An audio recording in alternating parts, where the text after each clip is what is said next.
Guys, welcome to the Man United Agenda. My name is OMONDI Juma. I'm joined by Brush and Mr. B. And you know, it's 8:30. You can set your watch by us. We're about to hit it off for Monday.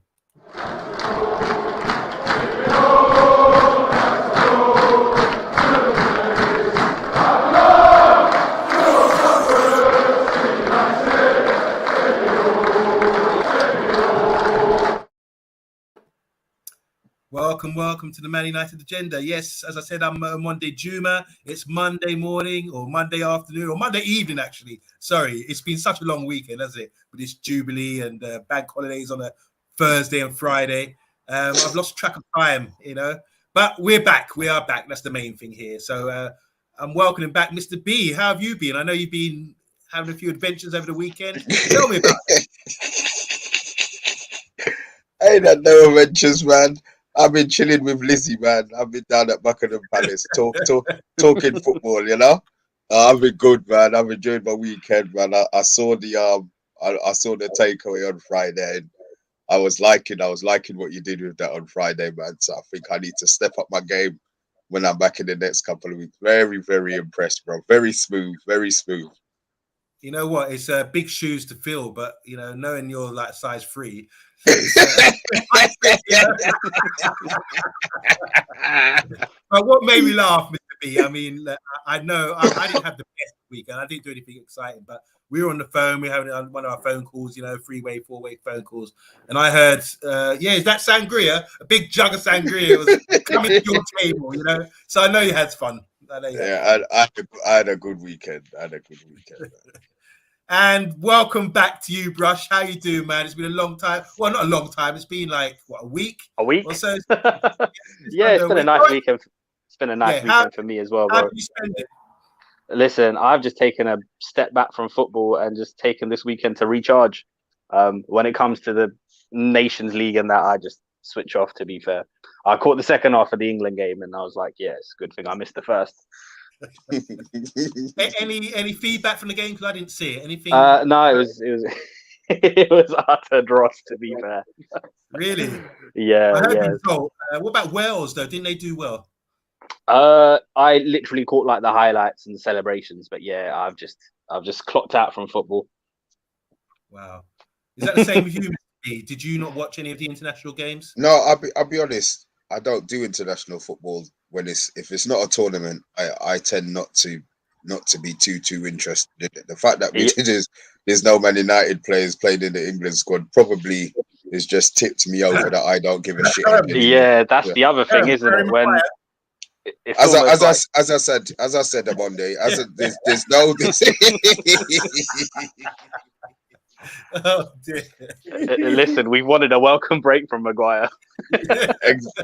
There you go.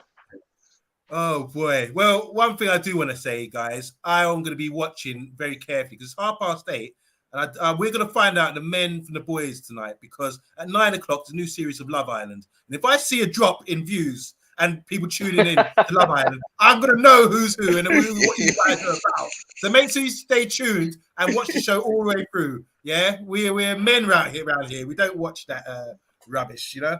I'm going to tune in later. Anyway.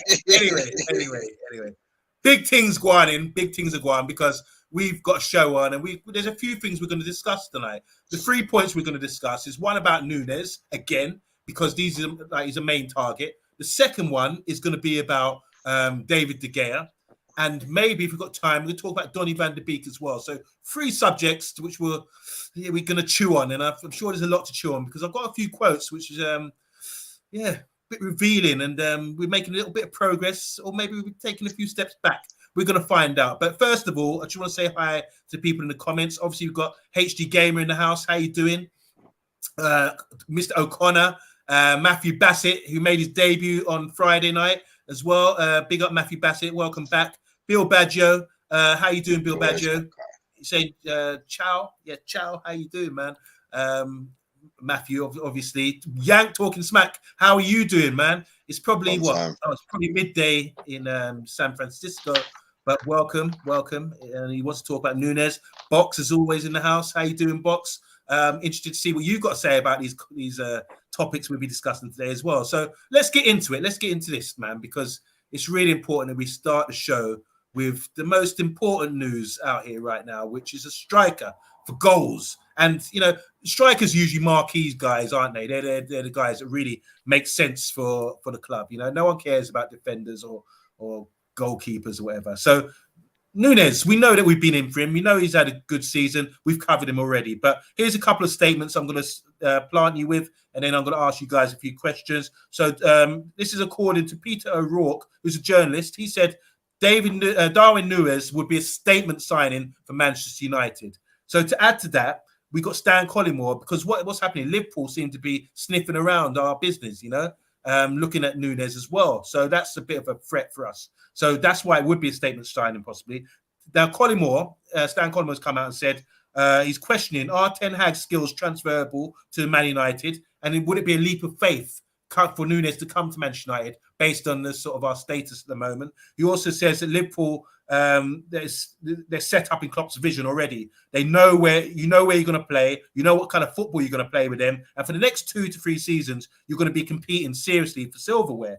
So, and Nunez is definitely leaning towards Champions League football. So Liverpool have found a lot of value also in signing players from Portugal. As we know, Brush and Mr. B, they bought Luis Diaz recently, who was, you know, like a duck to water. He's been fantastic. So first of all, I'm going to you, Brush. I want to know, like, considering Liverpool's interest, would it be a statement signing, as the journalist said here, if we did purchase Nunez? I don't think we should get into a bidding war with anyone. So, you know, if Ten Hag identifies him and sees him as the guy to lead our line, then by all means go ahead. But yeah, we shouldn't be in there just because Liverpool are now in the conversation. And anything to add to that? I mean, do you think that, Liverpool, do you think it's legit here that they're coming in for him? Because there's apparently a lot of clubs will be coming in for him. Because just to touch on what the quotes from Stan Collymore. I mean, obviously, right now, Liverpool are a lot closer to competing on all fronts. So as a player, you look at that, and you know they can offer Champions League as well. So that, yeah, you are taking a bit of a leap of faith to choose us over them at this moment in time, because you don't quite know what's going to happen.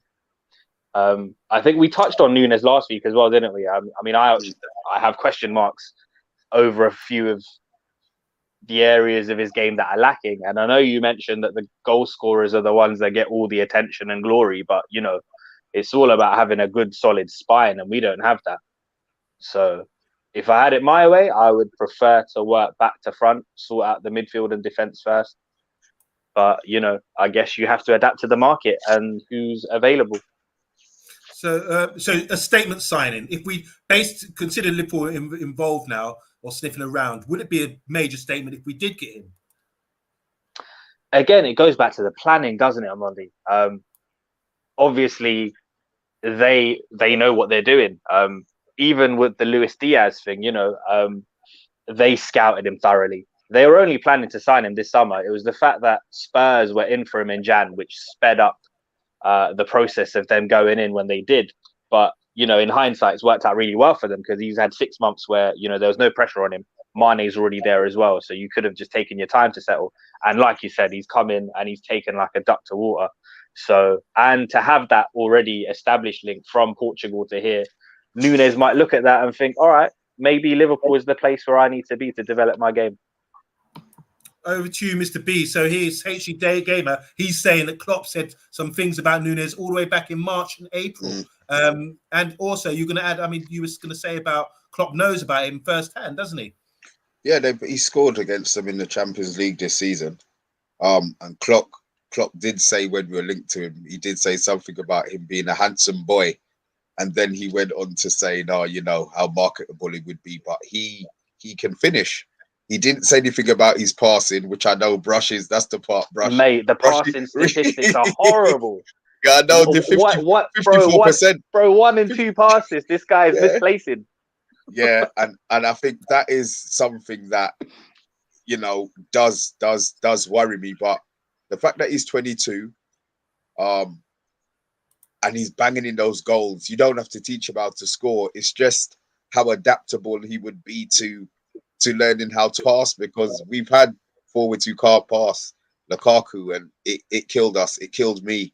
So Those are the part that I'm worried about. Statement-wise, why would it be a statement for Liverpool? Because we've been in for him all of this time, and now Liverpool have jumped on the ban. Maybe Liverpool have already been interested in him, but it's been silent on Nunez with Liverpool. We've been linked with Nunez for the last 2 weeks.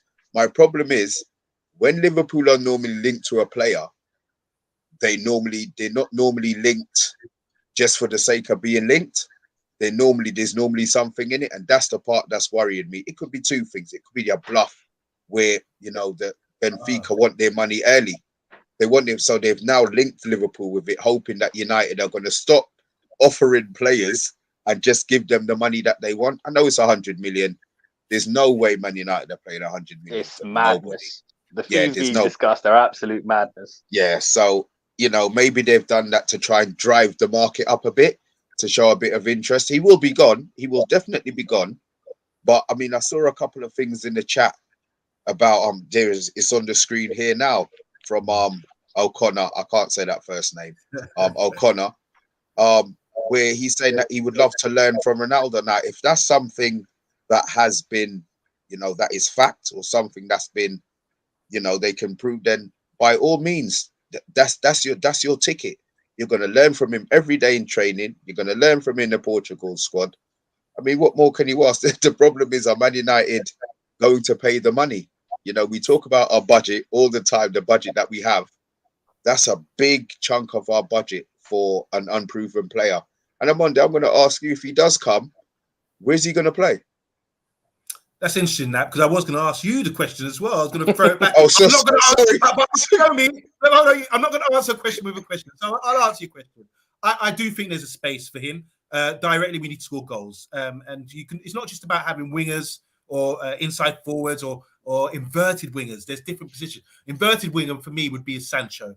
He's an inside forward, possibly like Salah or Tim, because he's a striker, can play as a striker, and he's more direct, and he's not so necessarily about assists. He's more about goals, a forward compared to a winger in a sense, So I think he's direct. I watched him against Ajax. I watched him against Liverpool, and I think he can playing off the left, and that's where you could have him on the left, Ronaldo up front, and maybe Sancho on the right, and then you've got Elanga, Rashford fighting out for other places, that sort of thing. But it's not down to me, it's down to Ten Hag. And then I have to think also, when you ask these questions, I have to think, how does Ten Hag play? How would he incorporate a guy like this into the side? Because I'm thinking just normal 4-3-3. But I have to also think about how Ten Hag plays his football and possession football, and what would he expect from someone like that? Just to stay up front? Would he have to come back and do donkey work? Would he be wise enough to understand positional play and that kind of thing? Benfica are quite secure in their setup. They're up there in the league. Obviously, they've done well in the Champions League. So it shows you have to be disciplined in a way, because they don't have as much talent as some of these other teams, but they still done well. He scored 3 goals against Liverpool. Granted, they were offside, but he still showed enough movement off the net. And bullying Trent, well, not bullying him, but abusing him for his blind side, coming in from the blind side and exploiting that sort of thing. So I think he's got the intelligence. I'm going to argue with Brush, though, because Brush is saying a lot about his touch and his passing and that kind of thing, and I don't see that. Maybe I'm naive here, but I just don't see that. I mean, he's only 22. He's got time to improve, but it's the one area. The one thing that we have in Ronaldo is goals. It's the rest of the game that we need to add to. So I just fail to see why we should spend the majority of our budget on a guy that pretty much does the same thing. Can I ask you then, just on top of that, because Colin Moore was saying everything pro about Liverpool, why he should join Liverpool, but he didn't mention what Colin's saying here about Ronaldo. Would that be a major factor if you're a player to say, I'm going to go and play with Ronaldo? What do you think, Brush? I don't really see how Nunez and Ronaldo play together, if I'm being honest. I think they'll take up similar positions. If you were to bring in a striker to play alongside him, I would probably look more towards someone like a Lautaro Martinez, who we've seen do that when he linked up with Lukaku and did a lot of the dog work for him. Would that be a formation change? That would be a different formation than what Ten Hag would probably come in and want to play. Yeah, that's why I was more thinking maybe he would come in from the left. I mean, if Ten Hag played that system, then maybe Martinez, but I just can't see how that sort of player would be somebody that Ten Hag would be looking at for his system. I mean, Ronaldo Ronaldo will do the job for another season. It's just the ugly side of it that, you know, we're all convinced he's not going to be able to do. And the thing is, I don't think we're going to get rid of Rashford nor Martial. So, you know, I think there's every chance that we just make do for this 1 year. But if we get everything else right, we might, you know, set up to go for a big striker next summer. Rush, two things for you. You touched on Martial. I know Mr. B is a favourite. You know, he loves Martial or did love Martial. Martial's gone out on loan. Didn't work out. That suggests to me he's not welcome in the club. We're trying to ship him out. We're trying to get him involved in deals. You know, here's the deal, and we're throwing Martial as well. You know, that's what Martial's become. His stock has really gone down. It's really dropped, hasn't it? I mean, this loan move has not worked out at all.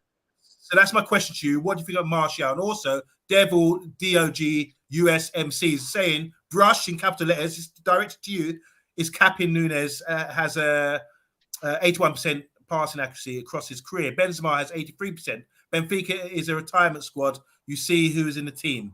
Do you want to respond to that, please? I mean, listen, we're going off of one season at Benfica where he's put up numbers. What about the passing accuracy? Because this is the area where you've got an issue. You think his passing or first touch is not. Yeah, and his touch is horrible. I've seen. Well, obviously, it's difficult to break it down when you just see compilations, but yeah, there's enough there that it makes me question a lot of things. I get a lot of Calvert-Lewin vibes. Ooh, don't say that. Is Calvert-Lewin no good? He'll be saying he's not the best of players. No, if he's talking, you know that I'm not a Calvert-Lewin fan. I would like to think that Nunez had a lot more to his game than Calvert-Lewin. I'd like to think so, but yeah, there's certain aspects of his game. It reminds me of Calvert-Lewin. He's that type of striker. Wow. I don't know. I've seen a lot of movement off the ball, which suggests to me that he's got some sort of intelligence. I think he's direct. I think he one-on-one, he can get a shot off, get a yard off on a defender and get shots off. I think he's ambitious as well. He wants to achieve something. He's one of these South American players that come over here, and I'm sure he'll tell you a story about how he's, you know, he used to travel 8 miles on foot to get to a trial or something like that. That's the kind of hunger that you get in with these South American players, isn't it? You know, so that's what I like about him. He's a top player right now. He's the most talked about striker out there beyond the obvious. Yeah, but this is the thing, though, isn't it? Every summer there'll be one or two that get all of the headlines, and we just gas them up, and then they disappear. Like you'll remember the summer where we were linked with Milinkovic-Savic.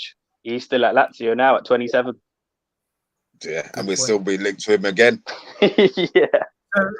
Mr. B, Edgar's saying here, hi Edgar. He's saying, I just want to say hi to Devil as well, and to Bath Time with Vaughan, and Eddie as well. Eddie's in the house, and Avad, and Football Values. We're coming to you guys, but quickly, Edgar's got a good point here. Cavani, international teammate. Pelestri, international teammate. Do you think he's saying Cavani recommends him to us? Do you think there's any sort of weight in that as well? Do you think Cavani would say positive things about Man U? We paid him enough money, so why not? He was able to pick and choose when he wanted to play. He shouldn't have a bad word to say about us. He should be speaking about us with glowing terms. Yeah, just lay down. Don't have to do nothing. They pay you money for doing nothing. Yeah, no, I would like to think that we looked after Cavani at the club. I know he wasn't happy when Ronaldo came, but that was a situation out of everybody's hands, to be honest, because Ronaldo was never going to go to Man City. So that part of it, okay, but he's a professional, and I would like to think that for the progression of, obviously, the player, I think a recommendation, I think he would recommend us to him. Definitely. The problem is, man, like Van Der Beek probably not recommending anybody to us. But Cavani, I think we treated Cavani well. I think we'd get that a glowing report from him. Guys, would you mind if I quickly go through some comments, because there's a lot of things coming out here I actually want to touch on. So first of all, Football Values TV is saying, from what I've seen from Nunez, he's very similar to Kane. So we said Dominic Calvert-Lewin. We also say now if someone's thrown in Kane, he has improvements to make, though, he's saying, but I don't think he's worth the price tag that they're saying at the moment. Just going to come back to Eddie. Eddie, how you doing, man? Eddie says, I keep thinking back to Ten Hag's presser. The player will dictate the style. The players will dictate the style. Hags better hurry up with these signings. Yes, that's true. Box is saying Collymore is a weapon. I want to say hi, give Mohammed a wave. How you doing, Mohammed? Nice to see you again. Funny comment here from Bath Time. He's saying Collymore, because Collymore's making all these statements. Collymore's an Oviedo legend as well. Just going through quickly, they're talking about other things. Here we go. This is a good one. O'Connor saying a 4-2-3-1 with high line. I think Nunez comes in. He will be, if he comes in, will be benched for the first year with him and Ronaldo being swapped around for that one position of number 9. When Ronaldo needs a rest or he's getting built into Ronaldo's successor. So he's saying he would. That's not going to sell, is it? Asked him to come to sit on the bench first season for that sort of money. Yeah, and not for that money. I can't see Man United spending that sort of money on a player and having him on the bench. I just can't see it. That's the issue, isn't it? I think if the price was right, nobody would mind him coming in. And in an ideal world, and it's his first season, obviously all players take time to adapt to a new league. So then, yeah, it makes sense to rotate him with Ronaldo, especially at his age. But when we're talking about 90 and 100 million, it's a bit mad. So what figure would you be happy with for him to come and be a sub? I'd be happy if we could get the deal done for about 45 million. But I think I'm living in cuckoo land. I don't think that's gonna fly. Jeez. You're gonna need enough Tesco club points for that, boy. Listen, Nectar card, everything. I'm coming with all the vouchers. We need to get Brush on board because he can make some good deals. He's so shrewd. Wow. You have to be. You have to come with that the Levy energy. It's true. Yeah, it's true. It's true. I just want to throw this out here. Box is saying, I think it's time to move on some players. We have to be ruthless over duos. I count Rashford, Martial as a duo. One's got to go. It's like Batman and Robin. Do you break up a duo like that, dynamic duo?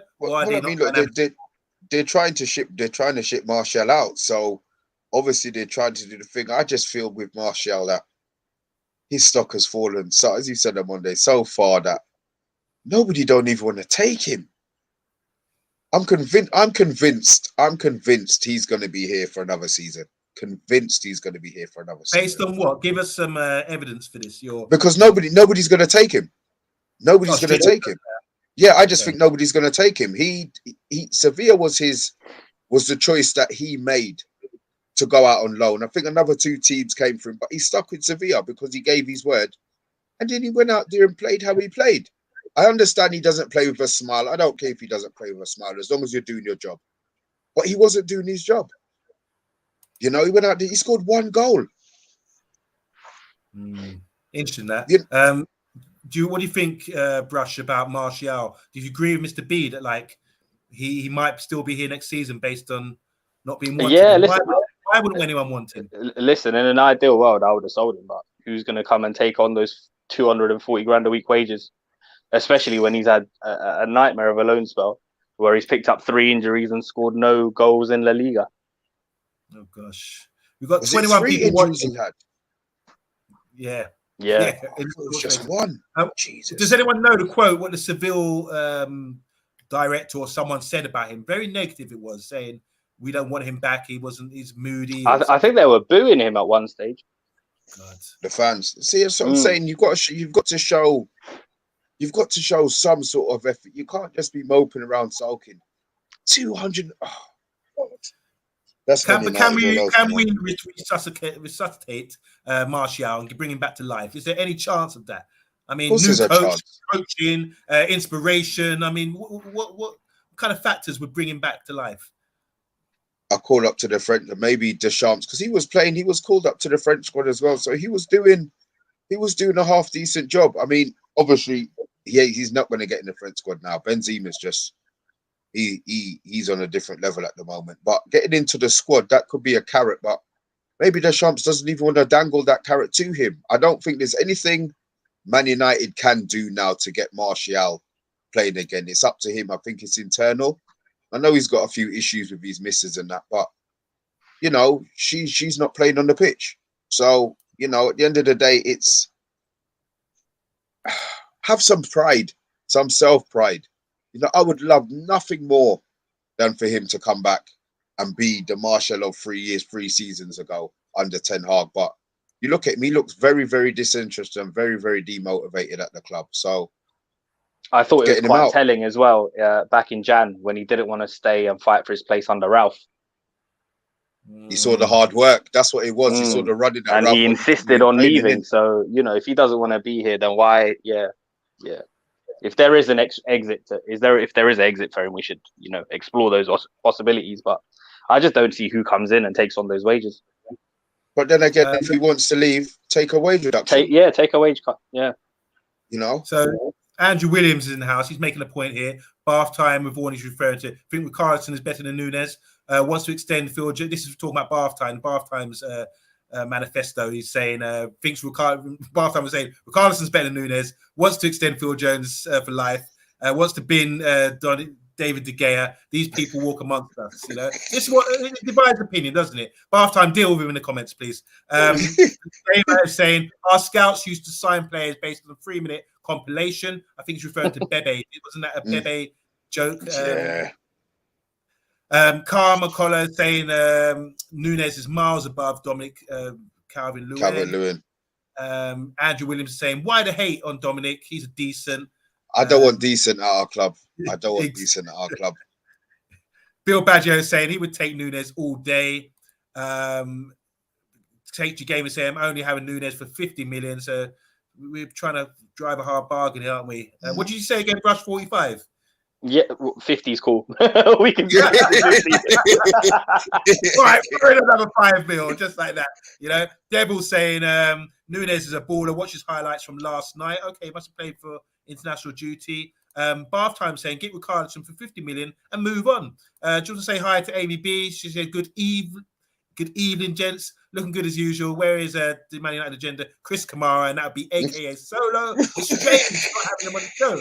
And I agree. I just want to announce, guys, it's 9 o'clock. Solo couldn't come on today because it's the first episode of Love Island. So if you're on that mode and you want to sign out, because you've got 25 in the comments now, to just send us to know that you're not logging off and watching Love Island, please press the like button right now, guys, and stay with us. The men, we're going to talk about football, and the ladies as well. We'll talk about football and not worry about Love Island. I'm recording it for later. I don't know what you guys some good points here when we're discussing Martial. Mohamed saying Anthony Martial struggled at Man United last season. Do we all agree? He went on a loan, didn't he? Andrew Williams, good point here, saying our team is full of lazy, toxic players. Vaughan wants to sign Richarlison. Oh, he's Martial. Here's a good one from Bart. He's saying Martial got paid 2.5 times what Sadio Mane got. Instead, he's a red through and through. Speaks French, knows the club, knows the league, knows what it means to play for a big club. Just a couple more here. I've just highlighted them. We want to pay 85 million, but United are waiting to pay about 60 to 70. So it's about haggling, and that's where we need Brush in the house. Mohamed again saying Martial wants to move to other club in Real Madrid or Atletico Madrid maybe. Just a couple more on this subject, and we move on. Boxer saying Martial reminds you of Ben Arthur. Robinho will never become the player that they thought. Yeah, that's disappointing. Yeah, spot on, Box. It's just a waste of talent, isn't it? It's one of those where you see him and you think on certain occasions, and you think, wow, why can't you do that week in, week out? Regular, yeah. Mr. B, you can spot talent. I've seen you when you bring in the youths through your club as everything else. You saw something in Martial a lot, didn't you? You've always seen a player. As I said, my Twitter handle was Martial. It burns me. I'm telling you, man, it burns me. The amount of joy that he brought. That first goal that he scored against Liverpool, I was in my clubhouse. Until this day, there's Liverpool, man, from my football team who hate me. I jumped on their backs. I jumped on their shoulders. I ran in front of the TV. I slid on my knees. Listen, he brought me joy, unrefined joy. But it hurts me to see him like this. So I want him to come back. But at United, I think he's done. I think he is well and truly done. Guys, we spent a lot of time on this. Just want to get through a couple more things. Box is saying, is Solo going to be on Love Island? Don't worry. Let's not talk about that. Just say maybe. Bath Time saying Richarlison is in the top 1% of forwards in the league for defensive actions as well. And Bath Time likes that sort of thing. Someone who works hard and gets back. Now, the final question I want to ask on this subject, because the subject is Nunez is a target for Liverpool. Is that a bluff? Colin will suggest that Liverpool are already a well-oiled winning machine and with Champions League and a good identity. Are they serious about spending about 70, 80 million, though? Over to you, Mr. B. No, they haven't got the money to spend. I'm convinced that Liverpool don't have that money to spend on one player. They haven't sold a Coutinho where all of a sudden their budget is completely different. I think they will, not saying they'll struggle. I mean, if it's one player that Liverpool are going to buy, then maybe they can lump the 80 million euros on Nunez, but I don't see. I would hope they can't. I'll be honest. I hope they can't, because if they Liverpool get him, then I just think it makes a mockery of everything that Man United have been doing for the last month, and it's the same old haggling. I understand you don't want to get skanked. You don't man to take your money, but at the same time, there's a price that these players who score goals. He's a goal scorer who score goals. There's a premium, and there's a premium that we have to pay. The issue is, do we overpay again? So in 3 years' time, we end up with another Martial that we can't shift, or a Lingard that we can't shift. You know what I mean? This is the problem. They've got to be smart, but we need these players. Brush, we need to get you on the board, man. It's true.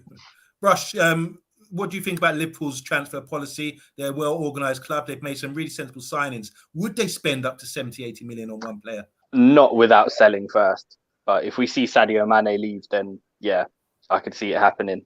And they don't overspend too often either. And they're quite meticulous with their scouting.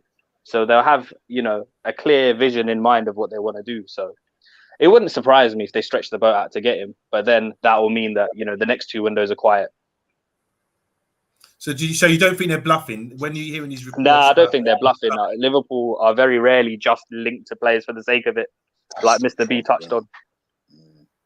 Interesting that. I don't know what you guys think in the comments. Is that a threat to us? I want to say hi to Stephen Fletcher. He says, I don't know why people see Martial as a Berber, as in Berbatov, not a Berber as in the old the Muslims in North Africa. He just isn't. Berber was lazy, but scored in flurries. Martial plays on confidence, and when he's happy, he's unplayable. When he's not, what is that sign? Hands up. Like, oh God, yeah. With Berber though, he wasn't lazy. It was just his style of playing style. Yeah, he had that languid playing style. Yeah, agreed.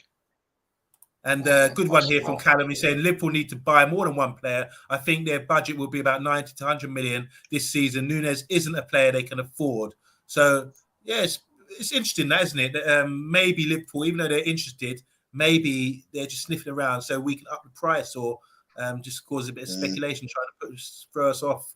But anyway, we're going to take a little orange break, get your quarter, cut them into quarters, and we're going to have a little suck on that orange. While we wait, I just want to say to you guys, don't forget you become members of the Man United Agenda. All you have to do is just speak to one of us, and you can become members and come on the Friday night takeaway, which is hosted by Mr. B, but he's on summer holiday or gardening leave or party time or weddings. And all kind of going listen, on.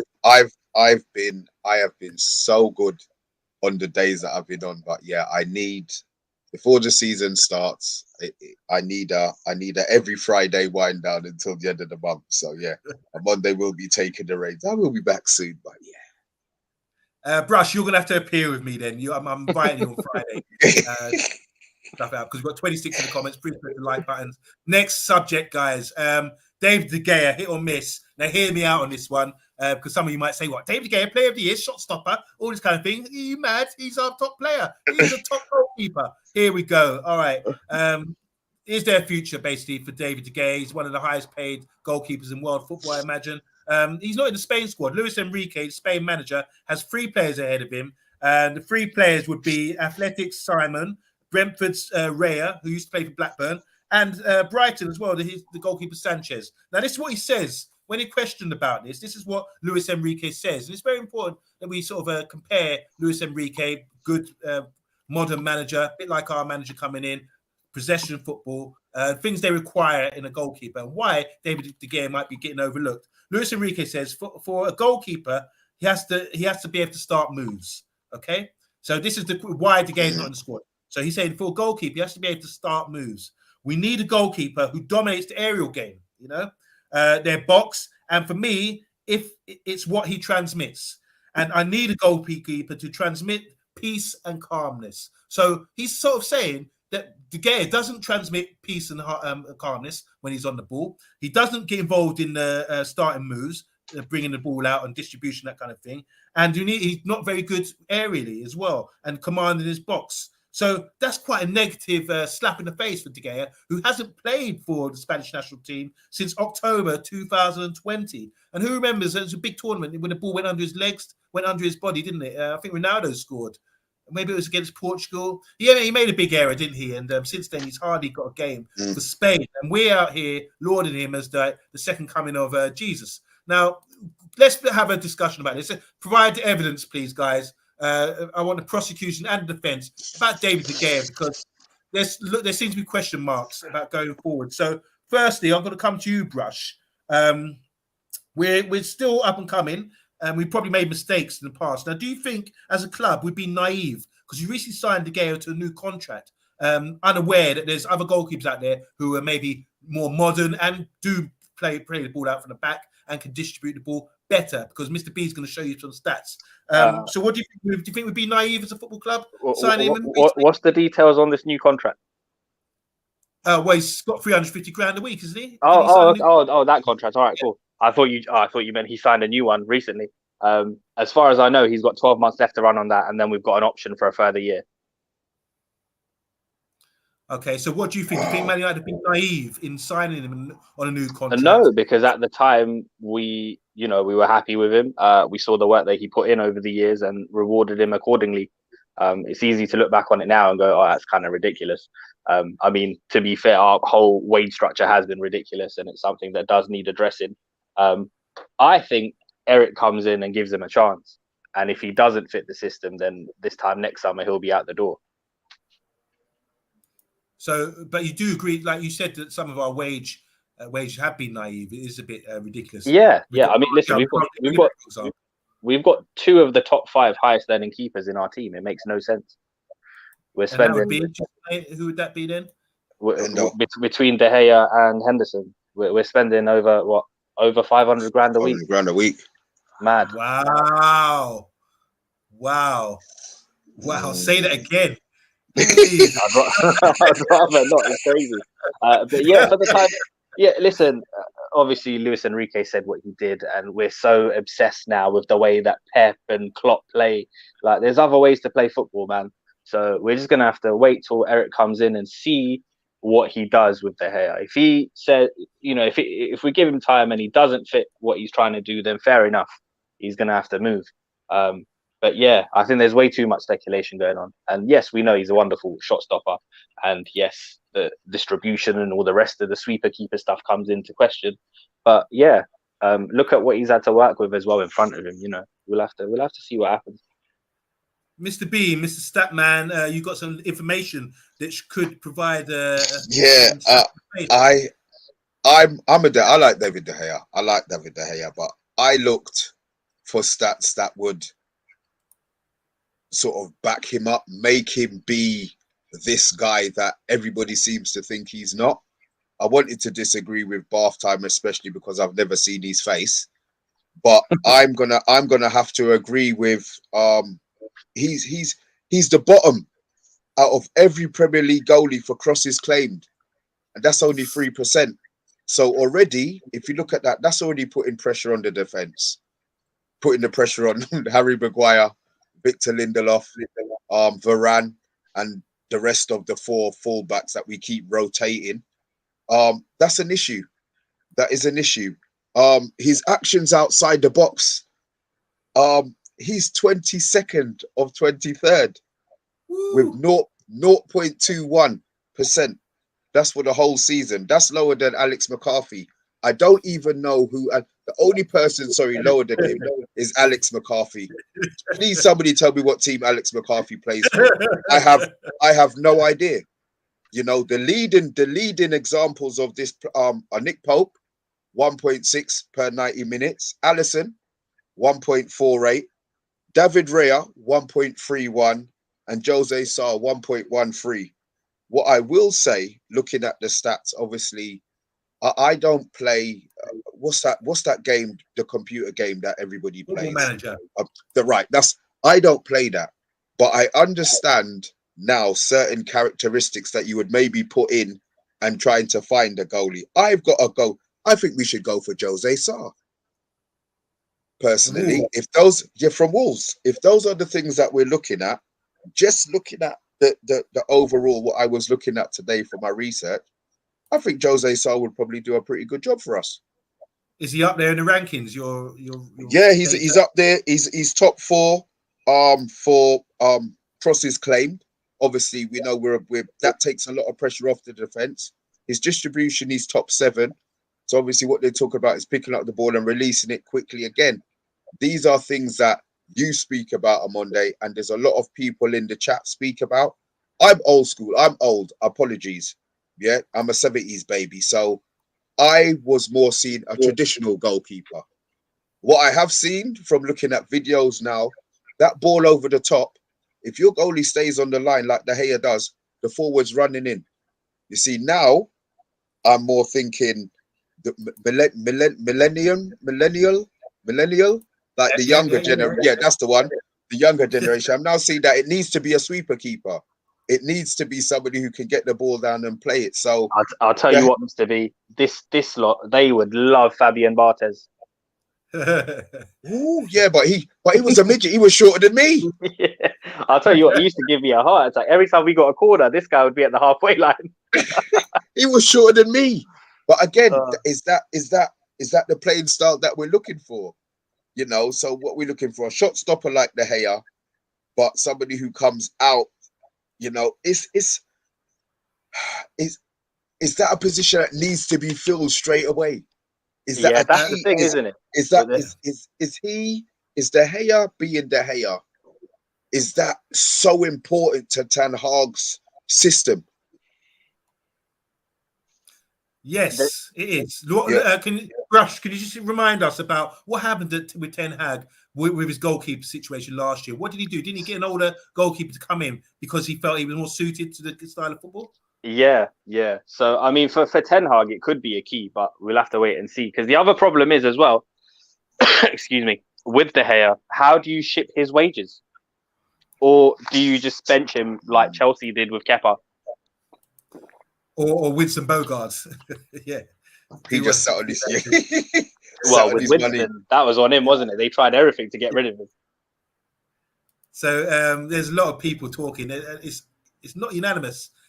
What do you think, Brush? Do you think like that De Gea can be coached by our new head coach to perform these sort of attributes? And let me just, before I do, just going to name, because I made some notes earlier. I think what are the attributes of a sweeper keeper? Because we need to understand what's going on here. So distribution with feet, kicking short and long, 2 feet, like on a sixpence. Commanding the area, coming out, rushing out.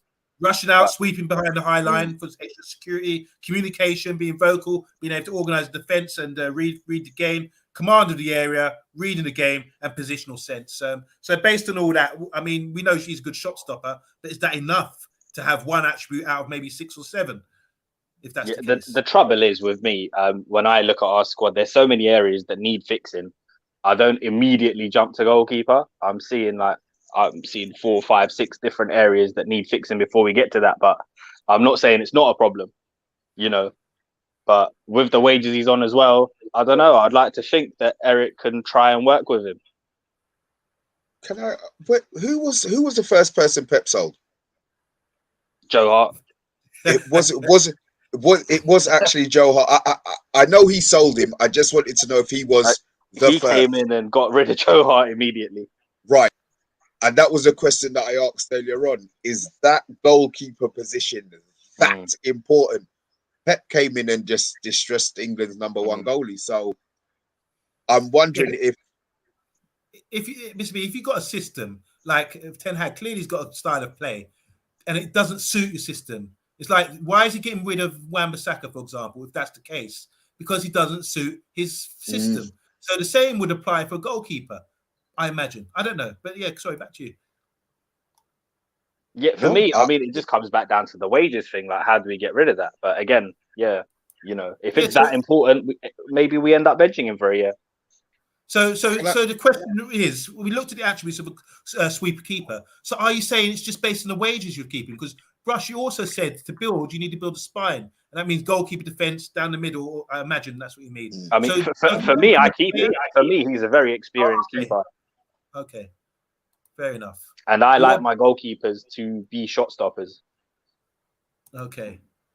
Guys, do you mind if I go through some comments? Because there's a lot of chit chat about De Gea. It's caused a lot of discussion here. And before we do that, there's 27 in the chat. Make sure there was 32 earlier. I hope we're not zoomed into a ITV. Anyway, I'll find out who you are. Anyway, De Gea is not good with distribution, says Bart, but unreal with his shot stopping. He's the world's highest paid goalkeeper. Box is saying De Gea has to go. He's our Joe Hart, a legend, but a legend is holding us back from flourishing into a beautiful thing, which is Eric's style of football. I want to say hi to CM22ENT. How you doing? He's giving the peace sign. Back at you. He says David De Gea is far from perfect goalkeeper, but surely there are many more problems to fix the club before we speak about the keeper. That's a good one. I know you'd like that one, Brush. Steve Fletcher is saying, I think Eric Ten Hag knows he's not getting a new goalkeeper, as well as all the other positions he needs to fill. I see him having to get until next season and replacing him with a goalkeeper that matches his style. A few more here.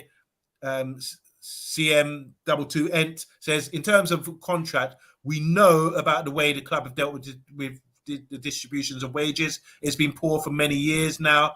Andrew Williams is saying David De Gea, our best player, and alongside Mata, our best character. These clowns would bin David De Gea, a leader, and sign Richarlison. Okay, that's a dig again. Can I just say something? There was things like article the other day about the players actually choosing their own captain. If they choose De Gea, he can't be dropped then, can he? Just out of a matter of respect to the team, if they've gone out and they've had a vote and they've chosen David De Gea as captain, surely he has to be playing every single game. Yeah, quite possibly. Mohammed saying David De Gea is no more number one goalkeeper no more number one goalkeeper at Spain anymore. De Gea from HG Gamer said De Gea is the best played goalkeeper in the world and isn't good with his feet. Best paid goalkeeper in the world, but not good with his feet. Funny one here from Joe saying I would keep De Gea. He would suit the Dyche style. Remember when they do goalkeeper? Ooh, kick it out. Funny enough, he's always kind of been overlooked by Spain, even in the days where Casillas and Valdez used to be ahead of him. Oh, that's true. That's true. He's been unlucky in that sense. I want to say hi to Statman Stubbs Football Channel. How you doing, man? He says, evening, guys. Big up to you. And big up to you. Thanks for tuning in. Just to go through a couple more. Bath time. He's 100%. I'd been to De Gea. I called it 2 years ago. He did. He's always been saying that. Yeah. Bath time is a prophet. I'm swear he's a prophet. He's going to be in the new Bible.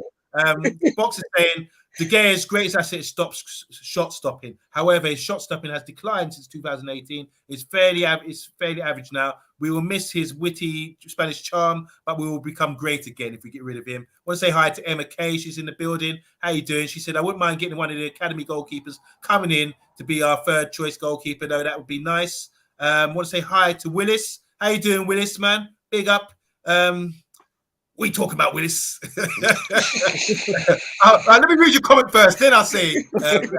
Yeah, and we're all going to say it. De Gea is a club legend, and I love him very much, but we can't ignore the stats. We might actually need a new keeper. That hurts me. What are you talking about, Willis? Talking about Willis. Big up, Willis. Welcome to the show, man. Nice to see you. Bill Badger said, I don't go on stats. De Gea was great under a possession-based manager in Louis Van Gaal. So I suspect he will be great again. That's from Bill Badger. Bill Box has responded saying, Bill, I think we have to move on for De Gea. He's like a faded Barthez. Pat Lawless, how you doing? He's in the house. You saw him on Friday night as well. He was on the Takeaway Show. How you doing, Pat? Good, nice to see you. He's saying hi to everyone on the panel. And Phil Palms in the house says sort out the midfield and defence first, as Brush was saying earlier. And De Gea's regressed, says Box. Just bench him all season and then lose him on a free. There's so many more comments here, but we're going to move on because time is of the essence, and we got a next subject to talk about, guys. So lick your lips around this one because we're chewing on Donny Van Der Beek. Now the question is, well, the question was answered. He was out of his effing element. A big quote there. But Donny Van Der Beek, great player in Ajax, took them to the semi-final. Really intelligent player. I don't know what you guys think in the comments, but I'm going to ask you guys on the panel first. So obviously he's been misunderstood, maybe seen as a failure since he arrived for about 30 million or something like that from Ajax. He was loaned 40. out to Everton. I was at 40. Oh gosh, he was loaned out to Everton. Well, didn't really achieve much at Everton. Nearly got them relegated, by the way. Question one to Brush. I'll start with you. Can Donny, I'm calling him Danny, can Donny re-establish himself under Erik ten Hag? He's going to get no better chance than now with a manager that he's already worked with. So, yeah, it's pretty much crunch time for Donny. We're going to see what he's all about. On paper, he's someone who understands what Erik will want, and maybe he could, pass that on to the rest of the lads as well and be quite influential. And if it doesn't work out, then, certain people are going to be proved right that he wasn't good enough, and which is why he was benched so often. Brush, again, why do you think he was benched under Solskjaer? And for me, it was really random, to be honest. I just don't understand why you go out and get a player if you don't intend to use him. And he was criminally underused. Even last season, horrible 4-1 defeat against Watford. He was the one bright spark when he came on for 20 minutes. Yeah. So for me, for me, he's a very good, clever player. We'll see what Ten Hag can do, man. I'm looking forward to it. Mr. B, what do you think then? Do you think he can re-establish himself? Yes, I do. You know me, I hate them for 20 minutes and then I'm in love with them again. But right now, I love all of them, Man United. Until the season starts, I love all of them. I want to give them all hugs. I think they're all going to do a good job. That's just me. Donny, I want him to come back to the club with a big smile on his face because he knows he's got the confidence of the manager. The fact that Lampard didn't play him is nothing to me. I think Lampard's a dickhead anyway. So I don't have time for him as a manager. I think he's very lucky in the jobs that he's got. I don't think he's proved anything. So him not playing, the two midfielders he bought, he didn't got in the loan, he didn't play. He played Dele the last game of the season or second to last game of the season and hardly played Donny. So I have no respect for him for that. Ollie, I do believe that he had his favourites in the team. And because Donny wasn't a moaner, he didn't kick up a stink and he didn't walk around the place bitching. All of them said, oh, he's a great professional. He's always smiling in training. Maybe he should have kicked up a stink. Maybe he would have played, showed a little bit of devil. He was too nice. So Ollie just decided not to play him. The Ranić one, I have no idea. I thought that Ranić would have tried to get the best out of him or tried to involve him in some sort. But then maybe Donny just thought, I don't need to be here.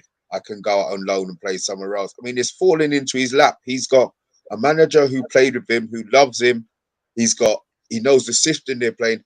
If he cannot get himself into the squad, forget about starting, depending on what formation he's going to play. If he cannot get himself into the squad and be involved at least the first 10 games of the season, more than the little scritchy 5 and 10 minutes that he's been getting, then he's going to have to go.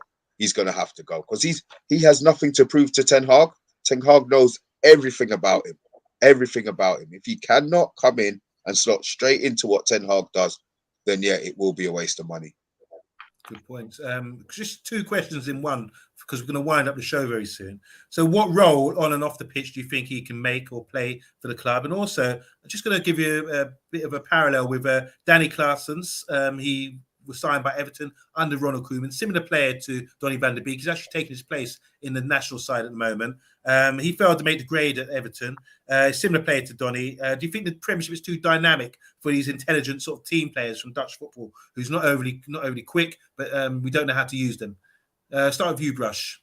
No, not at all. I just think it has to obviously reflect in the manager who's setting up the team, and it has to work to a system that plays to their strengths.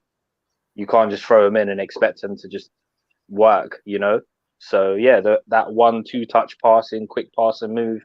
I think that's what Ten Hag's all about, and Donny understands that. I don't really have any concerns in that regard. I expect him probably to start in the middle of a midfield three, where he would be the floater who ends up joining attacks late on and then floats back. And yeah, that's where I see him. I agree. Mr. B? He has to play.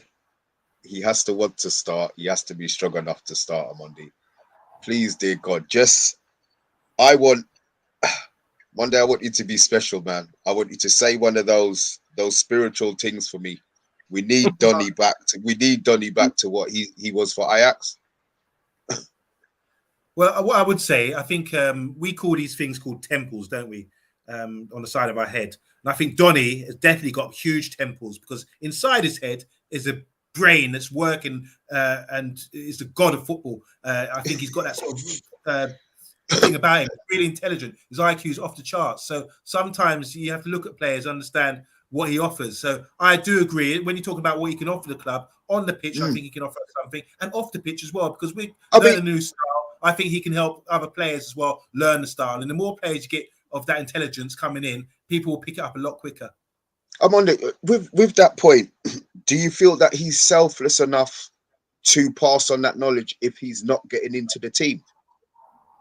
Yeah, I do. A bit like Mata. Mata could have been playing top flight football somewhere else for the last couple of years, but he's a good trainer. He helps young players, and he just loves the game. And also, so these guys are temples. You have to sort of go into your temple if you want to learn about football. Go into the Donny temple, use into his brain where it all happens, and learn the game. It's vital, because right now people will be giving their homework about this style of football. A bit like us, we've got our books on Donny Van Der Beek. Not so Donny Van Der Beek, on Erik Ten Hag. We're trying to learn the style of football and practice that new religion. You know, we want to understand it as well. So I think for the players as well, to have someone like Donny around who can sort of verbally communicate that and instruct players where they need to be and understand, get better understanding, especially the younger players as well, I think is vital. And I think he could have a key role in the squad based on that. What do you guys think? Monday, sorry, just this is completely random. I noticed you had the book there, but I also remember us sending a video from your Amazon delivery. So did they re-deliver your book? They want to tell the story? Well, basically, yeah. So what happened? So we decided we want to learn more about I'm going to keep saying Donny Van Der Beek, but it's his style of football. We wanted to learn more about Erik Ten Hag, because that's going to be our manager going forward, and we're the Man United agenda, of course. So what we could do, we could read a book over the summer, and we can't go to Ajax and sort of do the tour. I've done that before. I think things have moved on. So I think we're going to read the book. We got one for myself, one for Errol, and once I finish reading it, it's coming your way, Mr. B, and we're going to pass it around. So I do think what we did, I ordered it on Amazon a couple of weeks ago, or about a week ago, and they say, next day delivery. You think, all right, great, we'll come tomorrow. I was at work, and my friend called me and sent me a video, said, open the package. There's nothing in it. It's supposed to be 2 books, you know? There's nothing in it. So by the time I got home, you know what it's like when you go on Amazon and you're saying, how do I complain? What do I do? I managed to do it. And they said, it wasn't even, it was like a pop-up thing came up, said, what's your problem? Yes, I've got a problem. What is that problem? And it ended up saying, we'll send you a new one. So I don't know what happened there, whether someone stole it or because it was sealed, whether someone stole it on the way, or someone was packing and not concentrating in the package. Who knows? But it's arrived now. That's all that counts, you know. But yeah, that's about it from me. I just want to go through a couple of comments that I've highlighted, because we're going to wind up the show now. We've been going nearly an hour. What is an hour? So obviously Donny will be unleashed, says HD Gamer.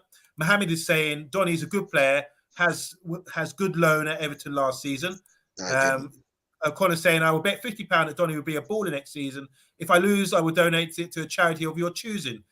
Mr. B, any charities? Yeah, the Mr. B Brock Pocket Fund. Mr. B Foundation, yeah. Yeah. Steve Fletcher saying Donny wasn't Ollie's buy, which is why I think he didn't play him. If you can't find his form under Erik Ten Hag, then that would be a disappointment. Yeah, very good point. Well, that made Ollie an arse manager. You can't have players put on you. If you don't want him, don't take him. True. You were saying Donny was injured for the last 2 games, he thinks. Steve Fletcher said, no, Donny was complaining through his agent after week 2, Mr. B. Boxer saying, I hope Van Der Beek goes out and proves it to himself and everyone else. Ewan says, would be good to see him get 5 to 10 games so we can at least make a judgment on him. Emma's saying, Donny is going to be a massive hit or miss. He either going to kick on instantly or leave in January. I just want to say hi to Don P. How you doing? He says, big up Man United Agenda. No, big up to you. Thanks for tuning in. And anyone else who's tuning in, if I've missed the comments, trying to stay on track. And there's a lot of good comments in here. Ericsson and Donny Van Der Beek in the midfield 3. He likes that. That'll be shit. No, that'll be rubbish. Shah is saying, I'm very nervous about Donny being bullied in midfield. His anticipation game is good, but he's not a Casemiro. Donny, what a different player. De Jong and Donny with Bruno could be exciting. Sue is in the house. 3, 2, 1. Sue! We greet you. She is the first lady of the Man United Agenda. She says, don't rate how we do business in the transfer market. What worries me is that we'd be left behind. It'll be all too late. Don B's got something to say. He says, you guys really can't be relying on Donny to take you where you need to be. Good shout. And I'll leave us. Actually, last one. Bath Time, you get the last word. Bath Time says, I'm worried Donny is on holiday with Deli Ali. Thank you very much. So we've gone through 3 players, guys. Just a little summary from you, Brush. What do you think about how we're looking at the moment? It's June 6th or 7th. How are we looking good? It's early days, isn't it? I thought at least one of the deals, probably the one for Timber, would have been wrapped up by now. Just going to have to wait till the end of the month and see what happens. It's too early for panic stations, but, the PTSD is starting to kick in now from previous years. Just briefly, what about the subjects that we discussed tonight? Just to summarize, we discussed Nunez. You said you want to start at the back with spine. We also said sort out that midfield, man. Like 2 weeks ago, all the talk was about De Jong. What's happening with that? Frankie De Jong. Okay, so apparently we did make a bid. We haven't made a bid, but it's still ongoing, I reckon. Don't you think? Yeah. I hope so. That'll be a significant statement. If we can get that over the line, that'll be big. Okay. And finally, Donny Van Der Beek. I know you've spoken about it a bit. Final thought on Donny Van Der Beek. Do you reckon he's going to make it? I hope so. Oh, one thing, guys. Christian Eriksen, would you take him? Yes. I'm 50-50. I think yes, because he's an Ajax academy guy, came through the ranks and could fit in. I'll say yeah. Yeah, I would take it's a yes from me as well. For me, I think, especially with the likes of Mata and Matic leaving, it will be good to have someone with significant experience. And he's done well at Brentford as well, man. And he's played a bit deeper as well. I like that. And I just think he'll be a good rotation option if he were to come in. That's mine. That's my thing. The fact that he plays in Bruno's position, Bruno will have to step up his game. I think he would have to step up his game again. And then that gives him the rest in either the league game or the cup games or whatever. So I think we need covering certain, unless he's going to play one of the younger generation, which he may well do in Europe, but then does he want to win the Europa? Is he going in there to win the Europa so that we get the qualification for the Champions League? Is he going to be going for it that way? I'd like to think so. Just want to say hi to Rich Sports. How you doing? A bit late, but you are the late show, so you're probably just waking up for the day out of your coffin. I always make a joke. The late show, he's always waking up at this sort of time, midnight. And thanks for tuning in. We'll be tuning in to you later. Also, Mr. B, just to summarize on the show tonight, what are your feelings about everything we discussed? Has your head been swung? Has it been turned? Did you change your mind on anything? No, only De Gea. I started the show wanting to back De Gea, and after I saw some of the stats, I realized that we probably do need him changing. That's the only real one. Donny, I love Donny to bits. I want him to succeed, but you know me already. I want Martial to succeed. I want Rashford to. I just want all of them to be great. I know they won't be, and that's probably why I'm always so upset. But right now, I just want everything. I just want everybody to be, coming back and being what we hope they're gonna be. I'm always positive on Monday, man. I'm always positive. That's true. That is true. I'm positive too that we'll be back tomorrow, hopefully, and hopefully Solo will be back on once he gets evicted from Love Island. On the first day, that would be a record. So make sure, guys, you tune in. And thanks for tuning in tonight. Brush, where can we find you? Thanks again for your wicked contribution. Where can we find you, Brush? You're welcome. Thank you again for having me. You can find me on Twitter at Brushy87, or I'm usually just about in the comments and that. So you'll see me about in the community. What I like about you, Brush, you're so humble. You're just like, yeah, blase. You come and deliver every time you come on the show, and we love it. We love it. So you're always welcome back here. You got your seat, well prepared. Yeah, you're always welcome to join us. So on that note, Mr. B, any final words? No final words. Just all you agenda rights. Just be safe, man, and join us tomorrow. Brilliant. And I'm sure there'll be plenty to discuss. So thanks again for everyone tuning in. We're out now to say goodnight, and we will see you tomorrow at 8:30. Later. Take care.